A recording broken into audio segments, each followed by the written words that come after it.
Welcome to another episode of Veterans View. And my name is Leroy Davis, and I am your host. And today we have with us Mr. Tim Simpson, who is, we want to congratulate Tim on his win for his seat at the Board of Education. And I believe that's the at-large seat. That's correct. And so that means you represent the whole county. I do. And we want to thank Sim for running. And Sim, before we go any further, I'm a retired Navy Chief Petty Officer, and Tim is a retired Navy Captain. So Tim, tell us something about yourself and your career within the Navy.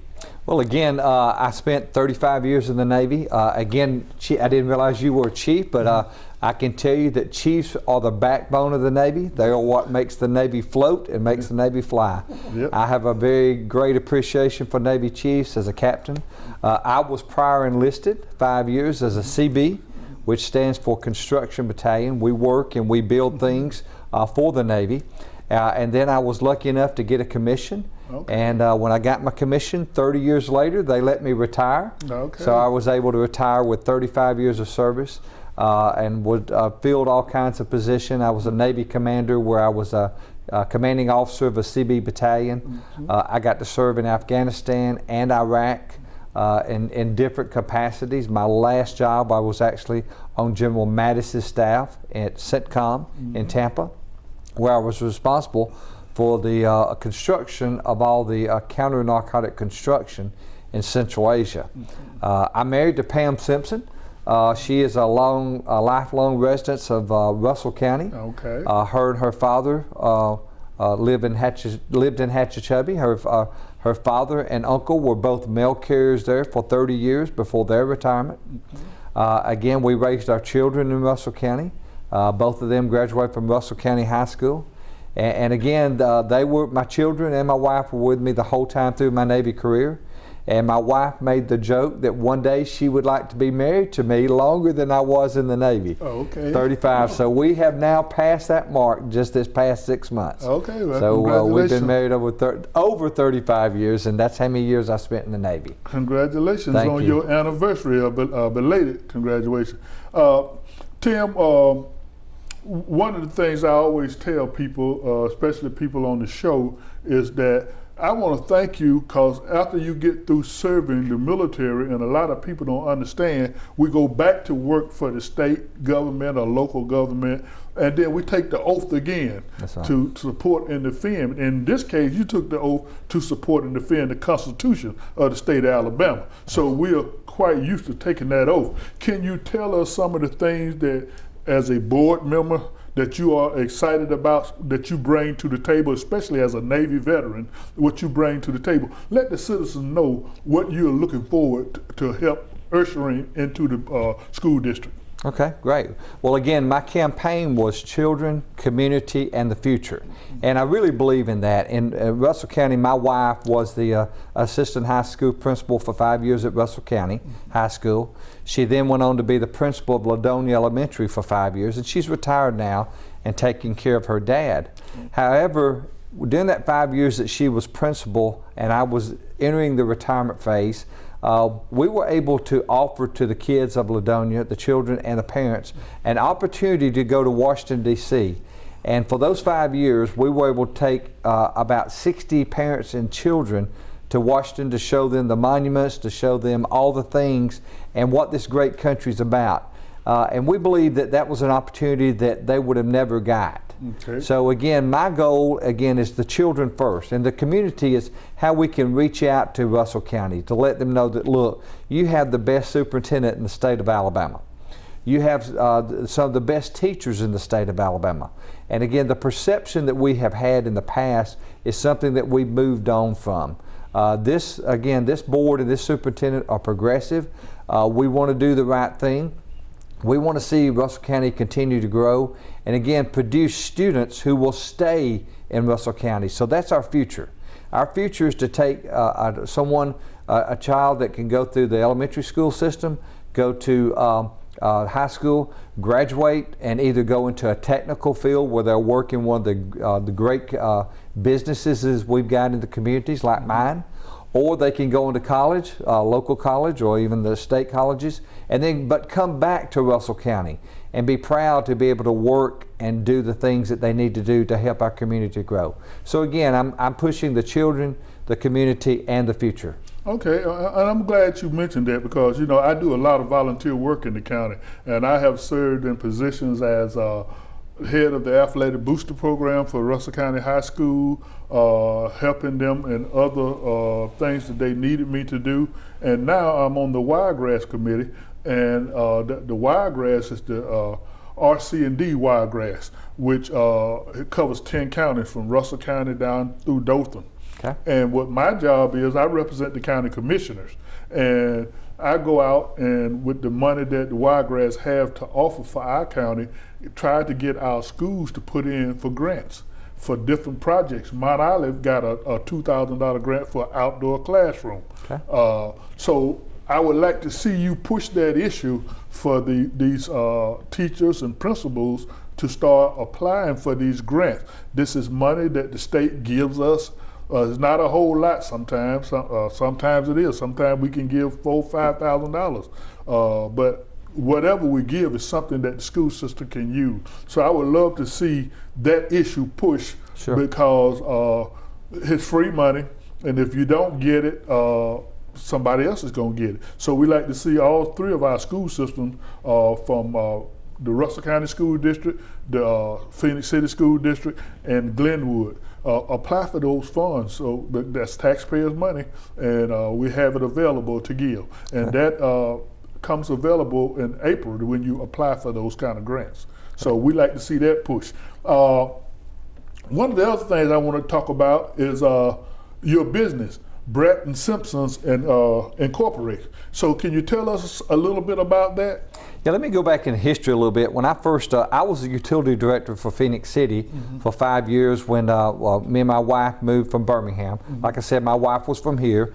We met at Auburn, and we then moved to right below Birmingham to a small community. I was there a couple of years, but our goal was to get back to Russell County because that's where, again, my wife and her father owned property. So again, we did that. We came here, and I was the utility director for 5 years, but I always wanted to own a business.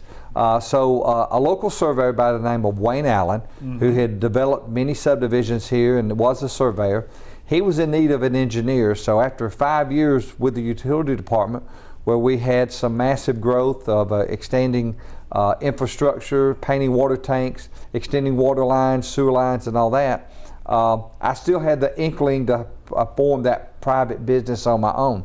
So me and Mr. Allen spoke, got to talking and became good friends, and I was able to partner with him, go out into private business with him, and purchase his company.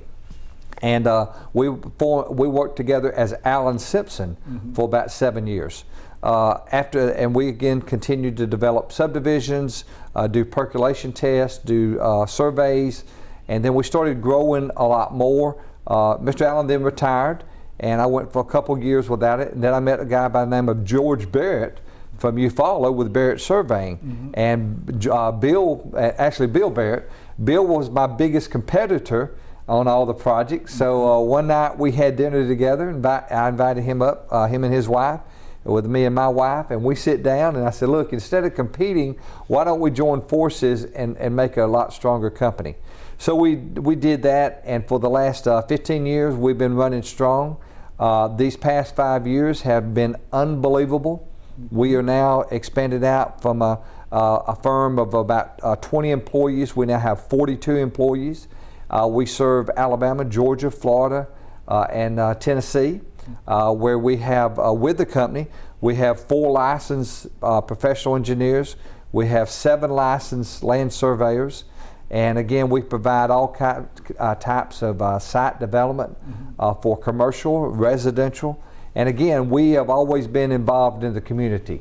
So we feel like when someone's coming into Russell County or to Phoenix City and they want to expand a business, or they want to be there to develop a business, we're always the first door that they come to, and we can help them along those lines to get what they need to from the city and from the county to get permitted so that they can grow their business. Okay, so that means you're a godsend for the Board of Education then. With a lot of projects going on, you can ensure that nobody is trying to take advantage of us when it comes to construction and different things that's going on within the school district. Absolutely. Okay, that's great. And you have offices located in Eufaula, Opelika, Phoenix City, and Columbus. Not Columbus. We were going to move into Columbus. We decided to hold off for a while, but those are the 3 offices. We are looking at other growth areas that have developed since then, and so we want to move into Columbus, but not at this time. Okay, and you know that old saying in the Navy, if you want to know something, ask the chief. if it's getting ready to go. So is there anything else you want to share with our citizens and our veterans in Russell County and Phoenix City about future plans, just anything? Take this time to do it. Okay. Well, again, as a Navy veteran, it was my opportunity and honor to work those 35 years to work in the community. I was a reservist all my life. I went in as an enlisted CB. I then got my commission and stayed in, and I considered myself a 3-time warrior. One at home, one in the service, and then one in my community. And again, working that whole time, doing what I needed to continue to grow my business, and also providing the service for our country and taking care of my family. That was challenging on a lot of times, and more challenging on my wife and family than it was me. But again, I would encourage all veterans out there to keep doing what you do. There are veterans out there that do have some issues with some of the service that they performed, and those issues, there's a lot of people out there that can help in many ways. There's people like yourself. There's veteran organizations. There's suicide prevention awareness organizations, and again, we want to make sure that we're looking after our veterans. We want to take care of them. And again, my phone number and my email is always available, and I'll sit down and talk to anybody. Because again, I've been an E1 and I've been an 06, and I know what it's like. I've experienced the same issues that some of the veterans are going through, and would love to share those stories and have some fun and laugh with them so that they can move on and be productive citizens in our area. Okay, thank you. And I want to share with our viewers, those of you who are Army, who don't know Navy rank, Captain is a 06 equal to a full bird colonel. So that's a great thing to come from E1 to go to 06. That's a great thing that you've done, and we just want to thank you for it. And if you would, just give your phone number out, if you don't mind, and it'll be shown on the bottom of the screen so that our viewers can, if they want to give you a call, can give you a call. Okay. And again, that's Tim Simpson, 334-468-6159. And again, my email is tsimpson@barrett, BARRETT-Simpson.com. I would welcome any correspondence. Again, my name is Leroy Davis, and I am your host here on Veterans View. And like Mr. Simpson said, if you need help, you can call me. And my number is 706-718-4440. I run the Chattahoochee Valley Veterans Organization, and I also run the Russell County Veterans Council. So we can help you if you need help. Please give me a call. And one more thing for you. We have a organization that's putting in grants to assist veterans whose homes need repair. So if you're a veteran whose home is in repair, please give me a call, and then I will get you in contact with this organization who are doing grants to help repair a roof, or some window replacement, something like that. But not to buy you a new house, but to help you repair your house. Okay? So give me a call if you are having those kind of issues, and we'll be glad to help you out. And thanks again for tuning in to Veterans View.